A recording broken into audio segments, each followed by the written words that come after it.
দেশে গন্ডগোলের remote control ভারতের হাতে। নরসিংদীতে জেলা জামাতের রোকন সম্মেলনে এই অভিযোগ করেছেন দলটির সেক্রেটারি জেনারেল মিয়া গোলাম পরোয়ার।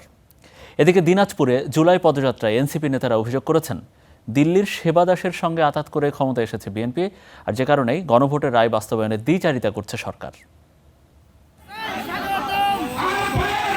গণভোটের রায় ও জুলাই সনদ বাস্তবায়ন সহ নানা দাবিতে পদযাত্রা করছে জাতীয় নাগরিক পার্টি। দিনাজপুরে স্থানীয় নেতাকর্মীদের সঙ্গে নিয়ে কর্মসূচিতে অংশ নেন আক্তার হোসেন, সার্জিস আলম, নাসিরউদ্দিন পাটোয়ারি সহ কেন্দ্রীয় নেতারা। শহরের ঘোড়াঘাটের পথসভায় আক্তার হোসেন বলেন, গণভোটের রায় বাস্তবায়ন নিয়ে বিএনপি দ্বিচারিতা করছে। তার দাবি, আংশিক নয় পুরোপুরি বাস্তবায়ন করতে হবে জনগণের রায়। যারা গণভোটে হ্যাঁ পক্ষে অবস্থান নিয়েছে তারা কি পুরোটাতেই ভোট দিয়েছে নাকি অর্ধেকটাতে ভোট দিয়েছে? তারা পুরোটাতেই ভোট দিয়েছে।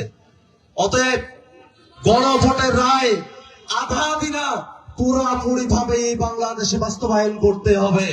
উন্নয়ন বৈষম্য দূর করতে না পারলে আগামী নির্বাচনে বিএনপি রংপুর থেকে একটি আসনও পাবে না বলে দাবি করেন সার্জিস আলম। আর নাসিরউদ্দিন পাটোয়ারি বলেন, দিল্লির সেবা দাসের সঙ্গে আঁতাত করে ক্ষমতায় এসেছে বিএনপি।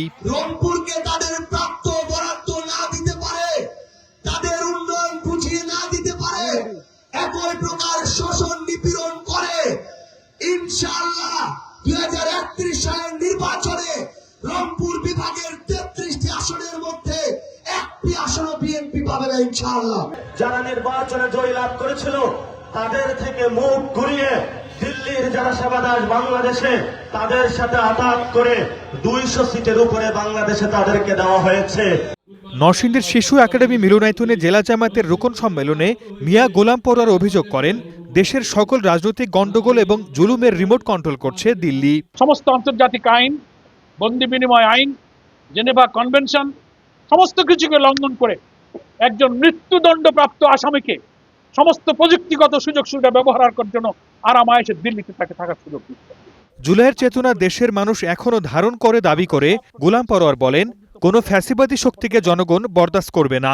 জুলাই অভ্যুত্থানই বলে যে এখানে ফ্যাসিবাদী রাজনীতির অস্তিত্ব দেশের মানুষ আর মানে না। Sardar Mohammad Arif, star news.